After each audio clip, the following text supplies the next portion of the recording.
እመቤታትና ጌቶች ጤና ይስጥልኝ። ይህ ዲያሌክቲክስ ነው። የመጀመሪያው የባንክ ሰነድ ባንክ ኖት በቻይና በታንግና ሶንግ ስርወ መንግስት ከ7ኛው ክፍለ ዘመን ጀምሮ መዳበር እንደጀመረ ይነገራል። አጀማመሩም ቸርቻሪዎችና ጅምላ ሻጮች የንግድ ሰዎች ለሸክም የሚከብድ የመዳብ ሳንቲም ይዘው ከቦታ ቦታ ለመንቀሳቀስና ለመገበያየት አልመቻቸው ሲል የባንክ ኖት ወይም ገንዘብ አዘል እሴት ሰነድ ከዚሁ 7ኛው ክፍለ ዘመን ወዲህ በነበሩ የታንግና ሶንግ የቻይና ስርወ መንግስታት ጊዜ እንደነበር ይወሳል።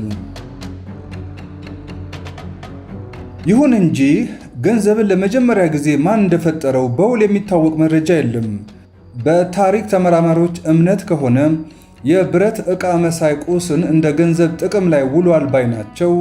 ጀማሪውን ሰውና ቦታ ቢዘሉትም ከክርስቶስ ልደት በፊት 700 ዓመት ላይ የምዕራቡ ዓለም ባህል ሊዲያንስ እንደ ሳንቲም መጠቀም ጀምረው ነበር የሚል ንግርትም አለ። ሌሎች ሀገራትና ስልጣኔዎቻቸው ወዲያውኑ የተወሰነ እሴት የተወሰነለት ሳንቲም ቀርጸዋል የሚልም አለበት። በቻይናው የሶንግ ስርወ መንግስት ዘመን በ11ኛው ምዕተ ዓመት የታተመ ጂኦዋዚ የተሰኘ ስም የነበረው ገንዘብ ነበር። በቼንግዱ አብይ ከተማ ግልጋሎት ሰጥቷል። ይህንኑ ገንዘባቸውን የመጀመሪያው የሰው ልጅ ገንዘብ እንደሆነ ያምናሉ።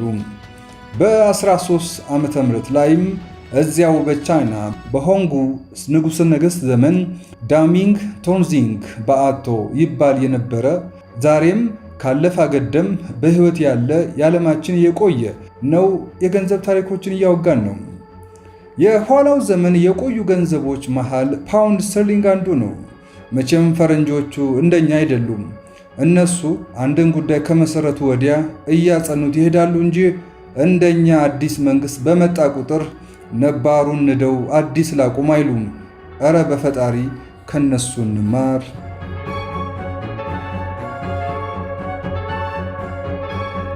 ፓውንድ ስተርሊንግ የጥንት ገንዘብ ነው። ዛሬም ይሄ የገንዘብ መጠሪያ በሕይወት አለ። በእውነቱ ሲያስቀኑ ፓውንድ ስተርሊንግ በ800 ዓመት ሲጀመር ከብር የተሰሩ ሳንቲሞች ነበሩ። ጅምሩ ግድም ቅጽል ስሙ ፓውንድ ይባል ነበር። ሳንቲሞችን በክብደታቸው ተመዝነው ዋጋ ለማውጣት እንዲመች በፓውንድ መስፈሪያነት ጥቅም ላይ መዋሉን ነው የሚያሳየው። በዚሁ ጊዜ 240 ስተርሊንግ ሳንቲሞች 1 ፓውንድ ይመዝን ነበርና ነው። ወንዝ ቢደርቅም ስሙን ይዞ ይቀራል ብሂል የእኛ ብቻ ሳይሆን ይቀራል ብንለው ስህተት ላይ አይጥልም። ጎበዝ ትምህርት ብንቀስም አይሻልንም? እረ ይሻለናል። የአሜሪካኖችንም ዶላር አልዘነጋሁትም። በአሜሪካ በ1690ዎቹ በፊት የወረት ገንዘብ ታይቷል። ከዛሬ 333 ዓመት በፊት ዋጋ ያለው የወረቀት ገንዘብም ተከስቷል። አዲስ ገንዘብ በአሜሪካ የታተመው ግን በ1861 ዓ.ም በእነሱ አቆጣጠር ነበር። የእርስ በርስ ጦርነታቸውን ለመደገፍ ታልሞ የተሰራ ገንዘብ ስለመሆኑ ጽፈውታል። የወረቀት ገንዘባቸው አረንጓዴ ቀለም ነበረው። በ1869 የአሜሪካ ሕጋዊ ገንዘብ እንደሆነም በአዋጅ ተነግሯል። እኔም ምለው ዶላር አመጣጡ እንዴት ነበር? እናንተም ጠይቁ እንጂ። ፔሶ 8 ቅጂ ማለት ነው። ቃሉ የስፔኖች የሆነ ትርጉሙ 8 ፍሬ ማለት ነው። ይሄ ፔሶ በ1581 ዓ.ም ቀደም ብሎ ዶላር መጠሪያው ነበር አሉ። የስፓኒሽ ዶላር ወይም ፒሶ ፌይት በስፔን የቅኝ ግዛት ሀገራት ፊሊፒንስ፣ ሜክሲኮ፣ ካሪቢያን፣ ማዕከላዊ አሜሪካ፣ በደቡብ ምዕራብ አሜሪካ ዶላር ተሰራጭቶ ከኪስ ኪስ ተንሸራሽሯል። ዶላር በ1792 ዓ.ም ብቅ ያለ የስፓኒሽ ዶላር ተሰኝቶ እስካሁን ስሙ ዘልቆ የ25 ሀገራት የገንዘብ መጠሪያ በፈረንጅ አፍ ሞኔተሪ ዩኒት እንደሆነ አለ። ከአውስትራሊያ ዶላር እስከ ብሩኖ ዶላር፣ ከካናዳ ዶላር እስከ ካሪቢያን፣ ከሆንግ ኮንግ እስከ ጃማይካ፣ ከላይቤሪያ እስከ ናሚቢያ እና ሌሎችም። የገንዘባቸው ምልክት ያው ዶላርን ከላይ ወደ ታች ቀጥ ያለ ሰረዝ ይታይበታል። ዶላር የስሙ ምንጭ ቦሄሚያ ነው። 29 ግራም ብር ሲልቨር ብርማ ነበር እንደማለት ነው። የገንዘብን ነገር ወደ ኢትዮጵያ እናምጣውና ምጥን ትንፋሽ እንስጥበት። በ1915 ዓ.ም ነበር የወረቀት ገንዘብ ህትመት በአቢሲኒያ ባንክ ባንክ ኦፍ ኢትዮጵያ የባንክ ኖት ባለ 5፣ 10፣ 100 እና 500 ጣላር ያንቀሳቀስ ነበር። ባንኩ 280,000 ጣላር ዋጋ ያላቸው ኖቶችንም አሳትሞ ነበር።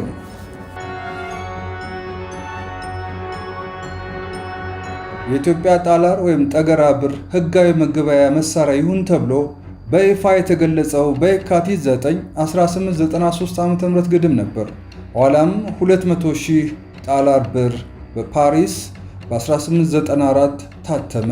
ጣላር ከማራ ተሬዛ ገንዘብ ጋር ተመጣጣኝ ሆኖ ተሰርቶበታል። አንድ ጣላሪ በ20 ቀርሺ መነዘር ነበር። ቀርሺ የኦቶማኖች ቀርሽ፣ ሌላው ስሙ ቤሳ ነው። ቤሳ ትንሽ የመደብ ሳንቲም እንደማለት። አፄ ኃይለ ሥላሴ በ1945 ዓ.ም ኢትዮጵያ የራሷን ገንዘብ አሳተመች። በንጉሥ ኃይለ ሥላሴ ዘመን ስያሜውም የኢትዮጵያ ብር ተባለ። የማርያ ተሬዛ ወደ ሀገር ገብቷል።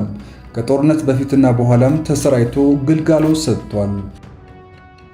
ማዘር ተሬዛ በ3 ከዚያ 5 በመጨረሻም በ13.5 የጣሊያን ሊሬ መነዘር ነበር። የኢትዮጵያ ብሔራዊ ባንክ ገንዘብን ለማሳተም ውክልና ስልጣን የተሰጠው ነው። የኢትዮጵያ ብር በውጭ ሀገር ይታተማል። በሀገር ውስጥ ለማሳተም ግን ኢንቨስትመንትና ዕውቀት ክህሎትም ስለሚያሻው ገና ለዛ አልደረስንም። ነገ ግን መቻላችን የማይቀር ነው። ገንዘብ 5 የእድገት ሂደቶችን አልፏል። ከኮሞዲቲ ገንዘብ ወደ ሜታሊክ ገንዘብ፣ ከወረቀት ገንዘብ ወደ ክሬዲት ገንዘብ፣ አሁን ያለበት ደረጃ ከክሬዲት ገንዘብ ወደ አሁን ፕላስቲክ ገንዘብ ላይ ደርሷል። ኮሞዲቲ ገንዘብ የጠቀሜታው ግምት ገንዘቡ ከተሰራበት ዕቃ ቁስ ነገር ላይ መሰረት ያደረገ ነው። ውድ ማዕድናት፣ የምግብ ቁስና ከሚጤስ ነገር የመነጨ ስም ይሰጡታል። በሀገር ኢትዮጵያ አሞሌ ጨው አይነቱ የቁስ መገበያ ገንዘብ፣ የልብስ ቁልፍ፣ ጥይት አይነት የቁስ መገበያ ገንዘብ ወይም ኮሞዲቲ መኒ ናቸው። ወርቅና ብር ግን ዘመነኞቹ የቁስ ገንዘብ ማለትም ኮሞዲቲ መኒ እንደሆኑ እንዳይዘነጋ። ወደ ብረታማ ገንዘብ ሜታሊክ ማኒ ዞር እንበል። ከወርቅ፣ ከነሐስ፣ ብር፣ ኒኬል እና ሌሎችም የሚሰሩ ሳንቲሞች ከስሪታቸው የተነሳ ሜታሊክ ማኒ ተሰኝተዋል። ብረታማ ገንዘብ እንደማለት። ሳንቲሞቹ ዋጋና ደረጃ በመንግስታት የሚበየን ነው። ዕቃን የመግዛት አቅማቸው በመነጨ የኢኮኖሚ መርሁ ብረታዊነት ወይም ሜታሊዝም ይሉታል። ሜታሊዝም እሳበቱ ከኮሞዲቲ የሚለየው ሳንቲሞቹ ወይም እንደ ገንዘብ ይገበያዩበት የነበረ ቁስ ገንዘብ የተሰራበት ፍሬ ነገር መለያየቱ ካልሆነ በቀር። ወደ ወረቀት ገንዘብ ስንሻገር ከሜታሊክ ማለትም ከብረታማ ገንዘብ ወደ ወረቀት ገንዘብ ሽግግር ተደርጓል። በ19ኛው ክፍለ ዘመን ግድም ነበር እነ ዶላር፣ ፔሶና ሌሎችም ወደ ገንዘብ ገበያው ብቅ ያሉት ይዘዋወሩ የጀመሩት። ዛሬ ላይ እኒህ የወረቀት ገንዘቦች ፊያት መኒ የሚል ሕግ ለበስ መጠሪያ አላቸው። ፊያት ስላችሁ የጣሊያኑን መኪና ማለት አይደለም፣ ፈጽሞ። ፊያት ቃሉ የላቲኖች ነው። ፍቺው ደግሞ የሹማምንት ውሳኔ፣ ይሁን ብለናል፣ ይጽና እንደማለት ያለ ነገር ነው። የወረቀት ኖቶች፣ የመንግስት ገንዘቦች፣ ህጋዊ መገበያ ሰነድ ፊያት መኒ ይሰኛሉ። ቀጣዩ የገንዘብ እድገት ያመራው ከፔፐር መኒ ከወረቀት ገንዘብ ማለት ነው ወደ ዱቤ ገንዘብ ማለትም ክሬዲት መኒ ነው። የዱቤ ገንዘብ በእጅህ ገንዘብ ሳይኖር ሲቀር ተበድረህ ምርትና አገልግሎት የምትገዛበት ገንዘብ ነው። ከደሞዝ ላይ ወይም ከሌላ በውል ከሚታወቅ የገቢ ምንጭ የሚከፈል የግዳጅ የዕዳ ገንዘብ ነው። ግብይቱ ክሬዲትን ለሌላ አካል የማስተላለፍ ሂደትንም ይፈቅዳል። በካሽና በክሬዲት ገንዘባት መሃል የይዞታ ልዩነቱ ካሽ በእጆ ያለ፣ ክሬዲት ደግሞ የባንክ ወይም ሌላ አበዳሪ ህጋዊ አካል መሆኑ ላይ ነው። የክሬዲት ገንዘብ መገልገያ አብነቶች የመኪና፣ የብድር፣ የሞርጌጅ፣ ለግል ጉዳይ ለምናውለው ብድርና የክሬዲት መስመሮች ናቸው። ክሬዲት ገንዘብ አይነቱ 3 ነው በአብዛኛው። አንዱ ተዘዋዋሪ ክሬዲት ሪቮልቪንግ ክሬዲት ገንዘብ ነው። ተዘዋዋሪ መሰኘቱ አከፋፈሉ ቋሚ ጊዜ የሚበጅለት ካለመሆኑ የተነሳ ነው። ክሬዲት ካርድ የሪቮልቪንግ ካርድ አንዱ መገለጫ ነው። ሸማቾች የሚጠቀሙበት ክሬዲት ካርድን ማለታችን ነው። እዚህ ላይ ሸማቾች የሚጠቀሙበት ክሬዲት ካርድን ማለታችን ነው። ከዚሁ ጎን ለጎን የኮርፖሬት ሪቮልቪንግ ካርድ የሚባልም አለ። ለዕለት ተዕለት ስራቸው ገንዘብን በቀላሉ የሚያንቀሳቀሱት አይነት ነው። ዕዳዎችን ከፍለው ቢጨርሱም ይህ አካውንት ሳይዘጋ ክፍት ሆኖ ይቆያል። ሁለተኛው ክሬዲት ገንዘብ ኢንስቶልመንት ክሬዲት ይባላል። ይህ የክሬዲት ገንዘብ የምትከፍሉበት ጊዜ በውል የሚገለጽና የሚታወቅ ሁኔታዎች ውስጥ ይከወናል። ቀነ ገደብ ይቀመጥለታል ማለታችን ነው። በአብዛኛው በአንድ ወር ዕድሜ ውስጥ እንዲከፈል ግዳጅ የሚጣልበትም ነው። ይህ ኢንስቶልመንት ክሬዲት ገንዘብ ከሪቮልቪንግ ክሬዲት ገንዘብ የሚለየው ዕዳውን አንዴ ከከፈሉ አካውንቱ የሚዘጋ መሆኑ ላይ ነው።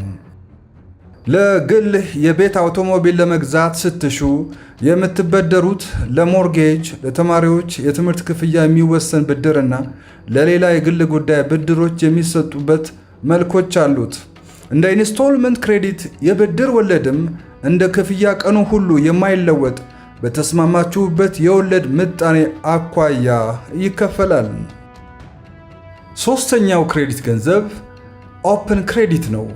በአበዳሪና ተበዳሪ መሃል ቀድሞውኑ ስምምነት የተደረሰበት የብድር ማግኛ ዘዴ ነው። ተበዳሪው እስከ ተወሰነ ገንዘብ መጠን በተለያየ ጊዜ ለማውጣት ዊዝድሮ ለማድረግ ይፈቀድለታል። ገንዘቡን ከፍሎ የሚያጠናቅቅበት ጊዜ ከመድረሱም በፊት የአቅሙን ያህል እየከፈለ ዕዳውን ማቃለል ችሎታ አለው። በዝግ እና ክፍት ክሬዲት መሃል ልዩነቶች አሉ። ዝግ ክሬዲት አንዴ የሚወሰድና የመክፈያ ጊዜውም የተወሰነ ማለት ነው።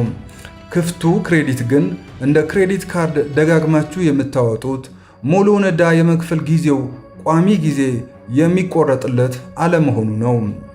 ኦፕን ክሬዲት ወይም ክፍት ክሬዲት የሚባሉት የትኞቹ አካውንቶች ናቸው ካላችሁ የክሬዲት ካርድ አካውንቶች ናቸው። ሆም ኢኩዊቲ ክሬዲት አካውንት ቤት ለመግዛት ብድር የምታገኙበት አካውንት ነው።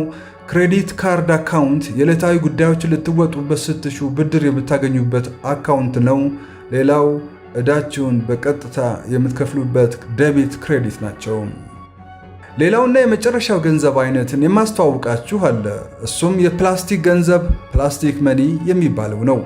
የፕላስቲክ ገንዘብ ከጠንካራ የፕላስቲክ ካርድ የተሰራ በየዕለቱ ልክ እንደ የባንክ ኖት የምንጠቀምበት የገንዘብ ዳራ ነው። የመገልገያ መሳሪያዎቹ እነ ኤቲኤም ካርድ፣ ክሬዲት ካርድ እና ዴቢት ካርድ ናቸው። ምርትን ለመሸመት፣ አገልግሎት ለማግኘት፣ ለግብይት የምንጠቀምባቸውም ናቸው። እወቋቸው። ኢትዮጵያ ውስጥ ለግልጋሎት በብቁ መዋላቸው አይቀርምና ነው። እኒህ ፕላስቲክ መገልገያ ገንዘቦች በተለያየ ዓለም የሚንቀሳቀስ ሰው ባለበት ሆኖ ይደርሰዋል። ካሽ ገንዘብ ወዲህና ወዲያ ማላው ሳያስፈልገው ባለበት ገንዘቡን የሚጠቀመውን ያህል ዘርገፍ ያደርግለታል። ሰውሪ ልድገመው። እኒህ ፕላስቲክ መገልገያ ገንዘቦች በተለያየ ዓለም ለሚንቀሳቀስ ሰውም ባለበት ሆኖ ይደርሰዋል። ካሽ ገንዘብ ወዲያና ወዲህ ከማላወስ ባለበት ገንዘቡን የሚያሻውን ያህል ዘርገፍ ያደርግለታል። ካሽን ይዘን መጓዝ ከቀማኛና መሰል ወንጀለኛ መጠበቅ ይቻላል። አካውንታችሁን ሰብሮ ለማውጣት ለሚፈልግ እምብዛም አይመቸውም፣ ኮድ ለመስበር ልዩ ችሎታን ይጠይቃልና። የፕላስቲክ ገንዘብ በ1900 ዓ.ም እንደ አውሮፓውያን አቆጣጠር የተጀመረ እንደሆነም የተጻፈ አይቻለሁ። እንግዲህ ገንዘብን አጀንዳችን ስናደርገው በምክንያት ነው፣ በአጋጣሚ አይደለም። ገንዘብ 4 ሁነኛ ተግባራት አሉት። ገንዘብ የሥራ ዋጋ ማከማቻ ስቶር ኦፍ ቫልዩ ነው። ገንዘብ የዋጋ መለኪያ፣ የሥራ መጠንና አይነት ሚዛን ነው። የመገበያያ መሳሪያ ነው። ገንዘብ የሀገር ጉልበትና ኃይል መለኪያ ነው። መያዣ፣ ለኮላትራል የቃል ኪዳን መሳሪያነትም ያገለግላል። ግልጋሎቱ እንዲህ እንዲሆን መገለጫ ጠባያቱ አግዘውታል። ጠባያቱን እንዘርዝረው። ገንዘብ በቀላሉ በፍጥነት ፍላጎታችን እንዲሟላ ለግብይት የሚውል ቀላልና ፈጣን መሳሪያ መሆኑ ላይ ነው። በፈረንጅኛው ካርዲናል ሊኩዊዲቲ ቱል ይሉታል። በተለያየ ገንዘብ ቁጥጥር ወይም ዲኖሚኔሽንስ ተከፋይ ነው። ዲቪዚብል ነው። ባለ ተለያዩ ኖቶች እና ሳንቲሞች አሉት ለማለት ነው። በቀላሉ ከቦታ ቦታ ልናንቀሳቀሰው መቻላችን ፖርቴብል ነው ይሉታል። ሲጠቃለል ሁላችንም ተቀብለነው የምንገበያይበት ህጋዊ መሳሪያ ነው። ተለፍቶ የሚገኝ ውድ ነገር ነው። በርካት ያለው በአንጻር ረዘም ላለ ጊዜ የሚቆይ ነው። ገንዘብ እሴትነቱ እምብዛም የማይዋዥቅም ነው። ገንዘብ ከሚወጣው ሚና አንጻር በስም መድበህ የምትገልጽበት አግባብም አለ። ለምሳሌ በመንግስት የታተመ ገንዘብና የተቀረጸ ሳንቲምን ፊያት መኒ ይሉታል ብያችኋለሁ። በባንክ ሲስተም ጥቅም ላይ የሚውል ክሬዲትና ብድር ገንዘብ ኮሜርሻል ባንክ ማኒ ሲሉም ይጠሩታል። ሌላው ዋጋ ያለው ዕቃ ቁስ ነገር ስላችሁ ቁስ ማተር ለማለት ፈልጌ እንደሆነ ያዙልኝ። ወርቅ ወይም ሌላ የከበረ ማዕድን እንደ ዋስትና ሲዘህ ገንዘብ የምትለዋወጥበት ደግሞ ፊዱሲየሪ መኒ ይሉታል። በፊያት ገንዘብ ማለትም በወረቀት ገንዘብና በንግድ ባንክ ኖት መሃል የይዘት አገልግሎታቸው ልዩነቱን እንናገረው። ፊያት ገንዘብ የገንዘብ እሴት ባዘለ ግዑዝ ቁስ የሚወከል ሳይሆን በባለ ይዞታው ሰውና በመንግስት አዋጅ የሚደገፍ ሲሆን፣ የወረቀት ገንዘብ ማለት ደግሞ የንግድ ባንክ ኖት የቁስ ገንዘብን በዕቃ መገበያየትን ማለትም ባርተሪንግ የተካ ምርትና አገልግሎት የመግዛት ኃይል ያለው መሆኑ ላይ ነው። የአሜሪካ ዶላር፣ የእንግሊዝ ፓውንድ፣ የጃፓን የን፣ የህንዱ ሩፒ ፊያት መኒ ይሰኛሉ። እንዲህ የመሰኘታቸው ምንጭ ገንዘቡን ባተመው መንግስት የሚደገፍ በአንጻሩ የኢኮኖሚ መረጋጋትን የሚሰጥ ከመሆኑ በመነጨ ነው። የኢኮኖሚ መረጋጋትን በመስጠቱ ረገድ ሁልጊዜም ላይሆን ይችላል። ሌሎች አርጋጅ አናጓጅ ቀሪ አላባውያንን የእንቅፋት ኮረት በኢኮኖሚ ጎዳና ላይ ከዚህም ከዚያም ሊገጥሙ ስለሚችሉ ነው። የዲያሌክቲክስ አላባውያን ተፈጥሮ የግለሰብን ህብረተሰብና የመንግስትን ቢሮክራሲ በእውቁ ኢንቱዊቲቭሊ እክል ሊገጥመው ይችል ይሆናል ነው ግምቱ። በተለይ ከፊያት ማኒ ዝርያ ውስጥ ዶላር ከመንግስታት ጋር ቁርኝት ያለው መሆኑ እርግጥ ነው። የገንዘብን ህልው መሆን ከኋላ እስካሁን ሂደታዊ እድገቱንና ፍጥርጥሩን ማውሳት ብቻ አይበቃም። ይልቁንስ ገንዘብ የማተም ቢዝነስ ምንኛ ነው ስንል መጠየቅ፣ መልሱን ማፈላለግም ይገባል። ለመሆኑ አንድ ሀገር ገንዘብ የምታሳትመው ምን ያህሉን ነው? እንደማናቸውም ወረቀት ልታባዛው ትችላለችን? ነገሩ እንዲህ ነው። በሰውነታችን ውስጥ ደም ካልተዘዋወረ ሕይወታችን ቀጥ እንደሚለው ሁሉ በኢኮኖሚ ውስጥ ገንዘብ ካልተዘዋወረ ኢኮኖሚ ያው ቀጥ ይላል። ወደ ኋላ የለ፣ ወደፊት የለ። ባለበት የቆመ ነፍስ አልባ ግዑዝ ነገር ሆኖ ሊታይህ ይችላል። ይህ ደግሞ ለማናችንም ግልጽ ነው። ስለሆነም የገንዘብ ህትመትን አስፈላጊ ያደርገዋል። ግን እንዴትና መቼ ይታተማል ነው ጥያቄው። ማዕከላዊ ባንክ ወይም ብሔራዊ ባንክ መታተም የሚገባውን ገንዘብ መጠን የሚወስንበት ይሄ ነው የሚባል ዓለም አቀፋዊ ቋሚ መለኪያ መስፈሪያ ላይኖረው ይችላል። ለምን ከተባለ ወሳኙ የገበያው አየር ጠባይ ስለሆነ ነው። ለህትመቱ እንደ መስፈሪያ መመዘኛ የሚያገለግለው ነጥብ ገበያው ምን ያህል አገልግሎትና ምርት ይፈልጋል፣ ገንዘቡ ከምርትና አገልግሎት እሴቱን ተመጣጣኝ መሆን ይችላል ወይ የሚሉት ዘንግ ሐሳብ በጥልቀት ተመዝኖ የሚወሰን ነው። የገንዘብ እሴት ከወለድ ምጣኔ ደረጃው ጋርም ይገናዘባል። አማካኝ የወጪ ምርት ከአሁን ዋጋው ጋር ግምቱ ይወጣለታል። የገንዘብ ጉለት ሚዛን ይሰላል እና ሌሎችም። በተለምዶ የሀገራት ማዕከላዊ ባንኮች በአብዛኛው ገንዘብን የሚያትሙት ከአጠቃላይ ሀገራዊ የዓመት ምርታቸውን ከ2 እስከ 3% የሚያክለውን ነው። ፐርሰንቱ እንደየሀገራቱ ኢኮኖሚ ውፋሬና ቅጥነት ይወሰናል። ደህና ኢኮኖሚ ያላቸው እንደ አሜሪካና አውሮፓ ያሉቱ ከዓመታዊ የምርት እሴታቸው ከ2 እስከ 3% አተሙ ማለት በአንጻር ከፍተኛ ይሆናል ነው። የደካማ ኢኮኖሚ ባለቤቶች ደግሞ ያው እንደሚያንስ እርግጥ ነው። ታዳጊ ሀገራት ግን ከተለመደው መጠን በላይ ሲያሳትሙ ይስተዋላል። ከዓመታዊ ምርታቸው ከ2 እስከ 3 በመቶ በላይ አትመው ይረጫሉ። ከችግራቸው የሚገላገሉ መስሏቸው እንደሆነ እንጃ። ገንዘብ ከጥቁር ገበያ ውስጥ በምን ያህል እየተንቀሳቀሰ እንደሆነ ግምት መጠን መወሰድም አለበት። የታዳጊዎቹ ኢኮኖሚ ይህን ማስላት ነበረበት። ምን ያደርጋል፣ ለዋጋ ግሽበት ይጋለጣሉ። ሀገር ከሚያስፈልጋት ገንዘብ መጠን በላይ ስታሳትም አምራቾችና ሻጮች የዚያኑ ያህል የገንዘብ ጥያቄዎቻቸው ይጨምራል። ዋጋ ወደ ላይ ይነጉዳል። በተለይ ህትመቱ ከተገቢው መጠን በላይ በመቶ እጅ ከታተመ መጀመሪያ የሚድህ የዋጋ ንረትን፣ ሲቀጥል በእግሩ የሚራመድ ንረት፣ አስከትሎም የሚያሰግር የዋጋ ግሽበት፣ በመጨረሻም ከቁጥጥር ውጪ የሆነ ሃይፐር ኢንፍሌሽን አደጋ ላይ ሊጥልህ ይችላል። ስለ ገንዘብ ህትመት ባጭሩ ምክር ስጡ ብትባሉ የገንዘብ ህትመት ሀገሪቷ ማምረት ከምትችለው ችሎታዋ ጋር ፍጹም የተመጣጠነ በፈረንጅኛው ፐርፌክት ባላንስ መሆን አለበት በሏቸው። ጀርመን በአንደኛው የዓለም ጦርነት ተሸነፈች። ስትሸነፍ ደግሞ ምሳር ይበዛብሃል። ለአሸናፊዎቹ ሀገር ካሳ እንድትከፍል ተበይኖባት ነበረችው ሀገር። ጀርመናውያን ሰራተኞች ደሞዝ ሲያጡ የሥራ ማቆም አድማ አደረጉ። ሥራ አጥነትም ቤቱን ሠራ። በዚህ ጭንቅ ጊዜ የተገኘለት መላ ገንዘብ ማተም ነበር።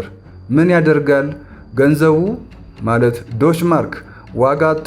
በጥር 1923 ዓ.ም እንደ አውሮፓውያን አቆጣጠር ነው። አንዲት ቁራሽ ዳቦ በ250 ዶች ማርክ ይገዛ ጀመር። በዚህም አላበቃም። አንድ ቁራሽ ዳቦ በ100,000 ዶች ማርክ ተገዛ። ገንዘባቸው ቀልቡን ባጣ ጊዜ ሕፃናት ጎጆ ቤት እየሰሩ ይጫወቱበት ነበር። ወላጆች ክረምት ሲገባ በቤት ውስጥ የእሳት ምድጃቸው ውስጥ እያቃጠሉ ይሞቁትም ነበር። በዚምባብዌ ሙጋቤ ቢጨንቃቸው ገንዘብ ከልኩ ያለፈ አድርገው አትመው አሰራጩት። በ2000 ዓ.ም እንደ አውሮፓውያን አቆጣጠር ግድም የዋጋ ግሽበት ከ33 በመቶ ወደ 1000% ገባ። ሽንኩርት ለመግዛት ገንዘብን በዘንቢል ሞልቶ መውጣት ግድ ይል ነበር። በእርግጥ በደንበኞች ፍላጎትና የምርታማነት ችሎታቸው ፈቃጅ ሲሆን እያደር የሚያድግ የገንዘብ አቅርቦት ያስፈልጋቸዋል። ህትመት ያስፈልጋል ማለት ነው። በፈረንጅኛው ኢንክሪመንታል መኒ ሰፕላይ ያስፈልጋቸዋል ነው። ገንዘብ ከምን ጥሬ ዕቃ ነው የሚሰራው እንበል ደግሞ 75 በመቶ ከጥጥ፣ 25 በመቶ ሊነን ላይነን ነው። ቅይጥ ኬሚካሎች እንደ ፖሊቪኒል አልኮል አይነቱ ጥቅም ላይ ይውላል። ይህ ኬሚካል ነጭ ነው፣ አይሸትም። ፖሊፕሮፒሊን ጋዝም ገንዘብ ይሰራበታል። የሚታተመውን ገንዘብ መጠን ለማወቅ ቀመር ወይም ፎርሙላ አለ። ኤም እኩል ይሆናል 1 ሲካፈል በአር። ኤም ማለት ማኒ መልቲፕላየር፣ አር ማለት መኒ መልቲፕላየር የሚባዛ ገንዘብ ማለት ነው። አር የምትለዋ ደግሞ የተቀማጭ ገንዘብ ምጣኔ ማለት ነው። እያንዳንዱ የዶላር ተቀማጭ ገንዘብ 1 ሲካፈል በአር ማለትም $1 ሲካፈል ለተቀማጭ ገንዘብ ውጤቱ መባዛት ወይም መታተም ያለበትን የገንዘብ መጠን ይሰጠናል ነው። የአሜሪካ ዶላር 100% ከጥጥ ነው የሚሰራው። ለዚህ ነው በኪሳችን ዶላሩን ረስተን ብናጥበው እንኳ ምንም የማይሆነው። ያለኸው ኢትዮጵያ ውስጥ እኮ ነው፣ ዶላር ኪስ ውስጥ ሊረሳ ይችላል ትላለህ የምትሉ ካላችሁ በቦሌ መንገድ ባለ መሸታ ቤት አንድ ቦትል መጠጥ በ60,000 ብር ይሸጣል መባልን በሰማሁ ጊዜ የራሴን ኑሮ ዞር ብዬ ሳየው አንጎሌን ዞር አደረገኝ። ይህ ከሆነ ዘንዳ ዶላር በኪሳቸው የማይረሱ ሰዎች አይኖሩም ለማለት አቅም የለኝም እልሃለሁ። ገንዘብ ሀገር ሀብቷን በገንዘብ አቅም ላይ እሴቷን ለክታ የምታስቀምጥበት መሳሪያዋ ነው። አሜሪካኖቹ በዶላራቸው ከመጣህባቸው የገባህበት ገብተው ያደባዩሃል። እንዳትሞክረው። አቅምህ ጠና እስኪል ድረስ ድምፅን አጥፍተህ ስራ። አቅምን አውቆ መኖር ታላቅ ችሎታ ነው እንዳለው የጥበብ ሰው። ዓለም እንደሆነ ዝሆኖችን እየሸነገለች ጉንዳኖችን መጨፍለቆን አልተወችም። ለዚህም መላ አብጅለት። እኔ የምለው የገንዘብ አቅርቦት ሲያንስ ምን ይፈጠራል? የገንዘብ አቅርቦትና የወለድ ምጣኔ ግንኙነታቸው የተገላቢጦሽ ነው። የገንዘብ አቅርቦት ከፍ ሲል የወለድ ምጣኔ ዝቅ ይላል። ማለት የምትበደሩት ገንዘብ ወለዱ ይቀንስላቸዋል ለማለት ነው። በተገላቢጦሽ የገንዘብ አቅርቦት ሲቀንስ የወለድ ምጣኔ ይጨምራል። በውጤቱም ሰዎች ብድር የመበደር ፍላጎታቸው ይቀንሳል ነው። ግን ኢትዮጵያ ውስጥ ይሄ ሳይንስ ይሰራል ወይ? አይመስለኝም። ብድሩ ይገኝ እንጂ መልሱ ኋላ ይታሰብበታል ነው። መዘዙ እምብዛም የሚታሰበን አይመስለኝም። እርግጥ ጥቂት ጥንቁቆች አይታጡም። መንግስት የዋጋ ግሽበትን አደብ ለማስገዛት ሲል የፊስካልና ሞኔታሪ ፖሊሲ የሚባሉትን ስራ ላይ ያውላቸዋል። ተጨማሪ ታክስ በመጣልና የመንግስትን ወጪ በመቀነስ ገንዘብ ወደ ገበያ በብዛት እንዳይረጭ ይከላከላል። ይህ ፖሊሲ ኮንትራክሽነሪ ፊስካል ፖሊሲ ስሙ ነው። የወለድ ምጣኔን በመጨመር የተቀማጭ ገንዘብን እንዲሁ በማድረግ የገንዘቡን ስርጭት መቀነስ ብልሃት ኮንትራክሽነሪ ሞኔታሪ ፖሊሲ መጠሪያው ነው። እንግዲህ ከእንዲህ ሁኔታዎች ጋር ራስን እያስማማህ እንድትኖር ይሁን። ትናንትም ዛሬም ነገም ወደፊትም ኢትዮጵያ። ይኸው ነው። ሸዋፈራው ሽታውን ነበርኩ። እግዚአብሔር ይስጥልኝ።